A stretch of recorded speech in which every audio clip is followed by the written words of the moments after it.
তো বন্ধুরা, যুবসাথীর ফর্ম কিন্তু রিলিজ হয়ে গেছে। আপনারা সকলে অনলাইনে ডাউনলোড করতে পারবেন এবং প্রত্যেকটি বিধানসভা ক্যাম্পে পাওয়া যাবে। তো ফর্মটি কিভাবে ফিল আপ করবেন সেটা আজকের এই ভিডিওতে আপনাদেরকে আমরা দেখিয়ে দেবো। তো চলুন ফর্মটি ফিল আপ দেখে নিই। বাংলা যুবসাথী ফর্ম কিভাবে ফিল আপ করবেন সেটা আজকের একটু দেখে নেব।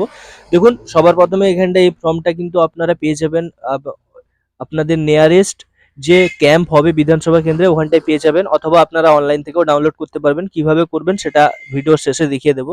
তো দেখুন, ফর্মটা কিছুটা এরকম টাইপের থাকবে। উপরে লেখা থাকবে government of West Bengal, government of West Bengal উপরে লেখা থাকবে বাংলার যুব সাথী স্কিম, ঠিক আছে, অ্যাপ্লিকেশন ফর্ম। দেখুন, এখানটা একটি জিনিস খুবই গুরুত্বপূর্ণ লেখা রয়েছে, ইংরেজিতে বড় হাতের অক্ষরে পূরণ করুন, ঠিক আছে। এখানটায় যে সমস্ত যে বক্সগুলো রয়েছে, যে ডিটেলসগুলো ফিল আপ করবেন, সেগুলো কিন্তু সম্পূর্ণ বড় ক্যাপিটাল লেটারে ইংরেজিতে ফিল আপ করতে হবে, ঠিক আছে। তো সবার প্রথমে কি ফিল আপ করতে হবে, দেখুন সবার প্রথমে দিয়েছে এখানটায় দুয়ারে সরকারের রেজিস্ট্রেশন নম্বর। এখানটায় দুয়ারে সরকারের রেজিস্ট্রেশন নম্বর আপনার কাছে তো থাকবে না। তো আপনি যখনই ক্যাম্পে অ্যাপ্লাই করবেন, মানে যে ক্যাম্পে যাবেন, সেই ক্যাম্পের থেকে কিন্তু আপনাকে ফর্মটি নেওয়ার সময় আপনাকে একটি রেজিস্ট্রেশন নম্বর দিয়ে দিবে, সেটা এখানটা আপনাকে ফিল আপ করতে হবে। যদি না দেয় তাহলে আপনি এই জায়গাটি ব্ল্যাঙ্ক রাখবেন। পরে আপনি যখন ফর্ম জমা দেবেন তখন কিন্তু এখানটায় ওই রেজিস্ট্রেশন নম্বরটি ওনারা ইনপুট করে দেবেন, ঠিক আছে। তারপরে রয়েছে আধার কার্ডের নম্বর। এই যে এখানটা আধার কার্ডের নম্বর বসিয়ে দিবেন, সঠিকভাবে আধার কার্ড দেখে কিন্তু বসাবেন, ঠিক আছে। তারপরে রয়েছে বেনিফিশিয়ারি নেম, মানে উপভোক্তার নাম, মাধ্যমিক বা সমমানের পরীক্ষার অনুযায়ী, মানে মাধ্যমিকে আপনার সার্টিফিকেটে যে নামটি রয়েছে হুবহু সেইভাবে কিন্তু নামটি এখানটায় বসাবেন। কোনো ভুল করবেন না। মাধ্যমিকের সার্টিফিকেট চেক করবেন, সার্টিফিকেটে যেভাবে যে যে ক্যাপিটাল লেটারে লিখবেন সমস্ত কিছু, যে নামটি লেখা আছে হুবহু স্পেলিংগুলো ঠিক রাখবেন, ঠিক আছে। তারপরে রয়েছে mobile number link with bank account. আপনার এখানটা একটি মোবাইল নাম্বার ইনপুট করবেন যেটা আপনার ব্যাংকের সাথে লিঙ্ক আছে, ঠিক আছে, ব্যাংক অ্যাকাউন্টের সাথে লিঙ্ক যুক্ত, ঠিক আছে, লেখা আছে। তারপরে রয়েছে ইমেল আইডি ইফ এনি, মানে ইমেল আইডি যদি থাকে আপনি এখানটায় ফিল আপ করবেন, যদি না থাকে তাহলে করার দরকার নেই। ওকে, নেক্সট রয়েছে জেন্ডার। তো এখানটায় জেন্ডারে দেখুন মেল রয়েছে, ফিমেল রয়েছে, মানে মহিলারাও কিন্তু এখানটায় অ্যাপ্লাই করতে পারবেন, এবং আদার্স রয়েছে। তো আপনি যেটা হবেন, মেল হয়ে থাকলে মেল, ফিমেল হয়ে থাকলে ফিমেল, সেটা কিন্তু আপনি এখান থেকে জাস্ট এখান থেকে আপনি সিলেক্ট করবেন, ঠিক আছে। সিলেক্ট করার পরে আপনি এখানটায় নিচের দিকে আসবেন, এখানটায় ডেট অফ বার্থ দেওয়ার অপশন রয়েছে। প্রথমে এখানটায় ডেট অফ বার্থ লিখবেন, প্রথমে 2 সংখ্যা আপনার ডেট, তারপরে 2 সংখ্যা আপনার মান্থ, তারপরে 4 সংখ্যা আপনার ইয়ার, ঠিক আছে। এখানটায় আপনি এগুলো ইনপুট করবেন, করার পর আপনাকে এখান থেকে এজ দিতে বলবে। এজ অন 1/4/2026, মানে আপনার 1/4/2026 তারিখ অনুযায়ী আপনার কত বয়স হচ্ছে সেই বয়সটা এখান থেকে ক্যালকুলেট করে কিন্তু এখানটায় টোটালটা লিখবেন সঠিকভাবে, ঠিক আছে। তারপরে আপনার এখানে ফাদার নেম দিতে বলেছে, তো এখানটায় আপনার ফাদার নেম বসাবেন, এবং ফাদার নেম বসানোর পরে স্পেস যে থাকবে, তারপরে আপনার টাইটেল থাকে না, তো স্পেসের জন্য একটা ঘর ফাঁকা রেখে বাকিটা তারপরে লিখবেন, ঠিক আছে। এইভাবে মাদার নেমও লিখবেন, এখানটায় নিচে মাদার নেম রয়েছে। এইভাবে স্পাউস নেম, স্বামী অথবা স্ত্রীর নাম, আপনি যদি পুরুষ হয়ে থাকেন তাহলে আপনার, বিবাহিত যদি হন তাহলে আপনার স্ত্রীর নাম লিখবেন, আর স্ত্রী যিনি আছেন উনি ওনার স্বামীর নাম লিখবেন যদি বিবাহিত হন। যদি না হন তাহলে এই ব্ল্যাঙ্ক রেখে দিবেন, এই অপশনটা কিছু লেখার দরকার নেই, ঠিক আছে। নেক্সট রয়েছে সার্টিফিকেট নম্বর। এখানটায় আপনাকে সার্টিফিকেট নম্বর দিতে হবে যদি আপনি জেনারেল বাদে অন্য কোনো শ্রেণীর অন্তর্ভুক্ত হন। এখানটায় লেখা রয়েছে, তাহলে কিন্তু আপনাকে সার্টিফিকেট নাম্বার দিতে হবে। আপনার যে সার্টিফিকেটটা রয়েছে এসটি এসসি ওবিসি যে সার্টিফিকেটটা আপনার রয়েছে সেটা আপনি এখানটায় দিবেন। যদি জেনারেল হন তাহলে এই ব্ল্যাঙ্কটা রেখে দেবেন, এখানটায় কিছু দেওয়ার দরকার নেই। ম্যারিটাল স্ট্যাটাসে আপনি এখান থেকে যদি অবিবাহিত হন তাহলে আনম্যারিড সিলেক্ট করবেন, যদি বিবাহিত হন তাহলে ম্যারিড সিলেক্ট করবেন। যদি অন্য কোনো অপশন আপনার হয়ে থাকে, মানে ধরুন বিচ্ছিন্ন হয়েছেন বা বিধবা হয়েছেন, তো সেগুলো আপনি এখান থেকে সিলেক্ট করবেন। ওকে, তারপরে কিন্তু আপনাকে এখানটায় নম্বর বা প্রাঙ্গণ নম্বর এখানটায় আপনাকে চাওয়া হচ্ছে। তো আপনার যদি বাড়ির নম্বর প্রাঙ্গণ নম্বর, এখানটায় আপনি আপনার ফ্ল্যাটের যদি থাকেন ফ্ল্যাটের, বা আমাদের এটা সরাসরি ভিলেজের দিকে যাচ্ছে, তো ভিলেজে আপনার যে এরিয়া রয়েছে এরিয়ার এখানটায় আপনি নাম বসাবেন। তারপরে আপনার এখানটায় গ্রাম ও শহর, আপনার যে আপনি যে গ্রামে থাকছেন সেটা এখানটায় বসাবেন। এখানটায় ডাকঘর মানে পোস্ট অফিস বসাবেন। আপনার যে গ্রাম পঞ্চায়েত আছে বা ওয়ার্ড নম্বর যেটা থাকবে সেটা আপনি এখানটায় বসাবেন। আমরা বেসিক্যালি গ্রাম পঞ্চায়েতে বাস করি, তো আমরা এখানটায় গ্রাম পঞ্চায়েত লিখবো। নেক্সট ব্লক, আপনার যে ব্লক হবে সেই ব্লকটা আপনি এখানটায় পুরোটা সঠিকভাবে ক্যাপিটাল লেটারে উল্লেখ করবেন। থানা আপনার এখানটায় লিখবেন, থানার টোটাল ভাবে উল্লেখ করবেন। আপনার যে জেলা হবে, যে জেলায় আপনি থাকছেন, পশ্চিম মেদিনীপুর, পূর্ব মেদিনীপুর বা অন্য কোনো জেলা, বা সেটা আপনি এখানটায় লিখবেন। তারপরে কিন্তু আপনি এখানটায় পিনকোড আপনি এখানটায় দেবেন। আপনার যে পিনকোডটা আছে সেটা সঠিকভাবে বসাবেন। স্টেট রাজ্য অটোমেটিক্যালি সিলেক্ট করা আছে ওয়েস্ট বেঙ্গল, তো এখানটায় আপনি ওয়েস্ট বেঙ্গল থাকবে, এটা আপনি আর কিছু চেঞ্জেস করতে পারবেন না।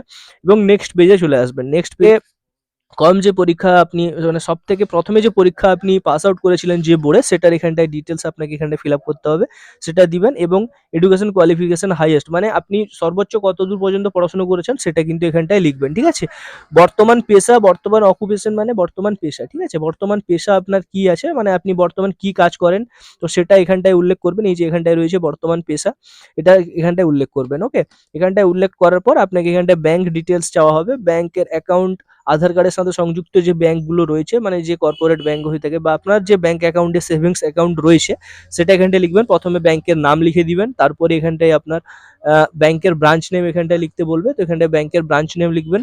তারপরে ব্যাংক অ্যাকাউন্ট নম্বর, এখানটায় আপনি ব্যাংক অ্যাকাউন্ট নম্বরও লিখে দিবেন, ঠিক আছে। সঠিকভাবে সমস্ত কিছু লিখবেন। ব্যাংক অ্যাকাউন্ট বইয়ের পাসবুকের উপরে দেখবেন সবকিছু থাকে, সমস্ত কিছু দেখে কিন্তু লিখবেন। ওকে, আইএফএসসি কোডও থাকে আপনার ব্যাংকের পাসবুকের উপরে, সেটাও আপনি এখানটায় দেখে লিখবেন। লেখার পরে আপনাকে এখানটায় জিজ্ঞেস করা হবে অন্য কোনো সরকারি সাহায্য পান কিনা রাজ্য সরকার দপ্তর শিক্ষাগত সুবিধা বা বৃত্তি ছাড়া, মানে শিক্ষাগত বৃত্তি ছাড়া অন্য কোনো সুবিধা পান কিনা। তো আপনি যদি পান তাহলে হ্যাঁ লিখবেন, যদি পান তাহলে না এখানটায় টিক চিহ্ন দিবেন, ঠিক আছে। এখানটায় হ্যাঁ হলে হ্যাঁতে টিক চিহ্ন দেবেন, না হলে নাতে টিক চিহ্ন দেবেন। ওকে, বোঝাতে পারলাম তো। তারপরে যেটি রয়েছে, যেটি পান সেটি বিস্তারিত বিবরণ দিন। আপনি এখানটায় সরকারি থেকে কোনো শিক্ষাগত সুবিধা ছাড়া বা বৃত্তি সুবিধা ছাড়া যদি অন্য কোনো সুবিধা পান, তাহলে কিন্তু সেটা এখানটায় উল্লেখ করতে হবে। তো আপনি এখানটায় সেটা লিখে দিবেন। যদি কৃষক বন্ধু পেয়ে থাকেন লিখবেন, বা যদি আপনি আহ, লক্ষ্মী ভান্ডার পেয়ে থাকেন তাহলে সেটাও লিখবেন, ঠিক আছে। এইভাবে কিন্তু আপনাকে এখানটায় লিখতে হবে। ওকে, নেক্সট আপনার যেটা রয়েছে সেটা হলো কিছু ডকুমেন্টস আপনাকে দিতে হবে। সংযুক্ত নথিপত্রের তালিকা এখানটায় রয়েছে, যে কিছু ডকুমেন্টস আপনাকে এখানটায় সাবমিট করতে হবে, মানে জেরক্স কপি দিতে হবে। এবং এবং সেই প্রত্যেকটি জেরক্স কপির নিচে একটি প্রতিলিপি থাকবে, মানে একটি সিগনেচার বা সই করে আপনাকে দিতে হবে। প্রত্যেকটি জেরক্স কপির নিচে আপনার একটি সই থাকবে। ওকে, ওটি আপনি ব্ল্যাক কালারে করেন, ব্ল্যাক কালার কালিতে করলে, আপনার পেনে করলে ভালো হয়। তো আপনি ব্ল্যাক কালারে করে কিন্তু একটি সই করে কিন্তু এটা সাবমিট করবেন, ঠিক আছে। দেখুন এখানটা কি কি লাগবে নথি, টোটাল আপনার এখানটায় যদি দেখা হয় তাহলে 6টা কাগজ লাগবে। আমি আপনাদেরকে একটু দেখিয়ে দিই। এই দেখুন এখানটায় প্রথমে রয়েছে মাধ্যমিক বা সমতুল্য পরীক্ষার অ্যাডমিট কার্ড একটি দিতে হবে। আপনার যে মাধ্যমিকের অ্যাডমিট কার্ড থাকবে সেটা আপনি এখানটায় দিবেন। তারপরে আপনার রয়েছে মাধ্যমিক বা সমতুল্য পরীক্ষার মার্কশিট, শিক্ষাগত যোগ্যতার সার্টিফিকেট, মানে আপনি যে মাধ্যমিক দিয়েছেন তার মার্কশিট এবং তার সার্টিফিকেট একটা আপনাকে এখানটায় প্লেস করতে হবে, এখানটায় দিতে হবে এই ফর্মটির সাথে পিন আপ করে। এবং তারপরে রয়েছে কপি অফ আধার কার্ড, আধার কার্ডের এক কপি আপনাকে দিতে হবে। এবং তারপরে ভোটার কার্ডের এক কপি আপনাকে দিতে হবে, ঠিক আছে। এবং প্রত্যেকটিতে কিন্তু আপনার সই থাকবে। এখানটা লেখা রয়েছে, দেখুন এই জায়গাটা কিন্তু লেখা রয়েছে, প্রত্যেকটিতে কিন্তু আপনাকে একটি করে সই করে দিতে হবে। ওকে, তারপরে রয়েছে ব্যাংক অ্যাকাউন্ট পাসবইয়ের প্রথম পাতা। পাসবইয়ের প্রথম পাতায় যেটা হয়ে থাকে সেখানটায় দেখবেন আপনার ব্যাংক অ্যাকাউন্ট, আপনার ডিটেলসগুলো লেখা থাকে, তো সেটার এক কপি জেরক্স করে আপনাকে এখান দিয়ে দিতে হবে। বা ক্যান্সেল চেক, যদি ব্যাংক কপি না থাকে তাহলে ক্যান্সেল চেক দিলেও কিন্তু চলবে, ঠিক আছে। সকলের কাছে ব্যাংকের পাসবই থাকে, তো ওইটাই আপনারা দেবেন। এবং আপনার যদি এসটি এসসি ওবিসি তালিকাভুক্ত হন তাহলে কিন্তু তার একটি প্রমাণপত্র হিসেবে আপনাকে এখানটায় দিতে হবে, ঠিক আছে। এবং এখানটায় কিছু সেলফ ডিক্লিয়ারেশন রয়েছে। যদি আমি অদ্যবিধি একজন বেকার এবং আমি পশ্চিমবঙ্গ সরকারের কোনো সামাজিক নিরাপত্তা প্রকল্প বা কোনো ভাতার আওতায় সাহায্য পাচ্ছি না।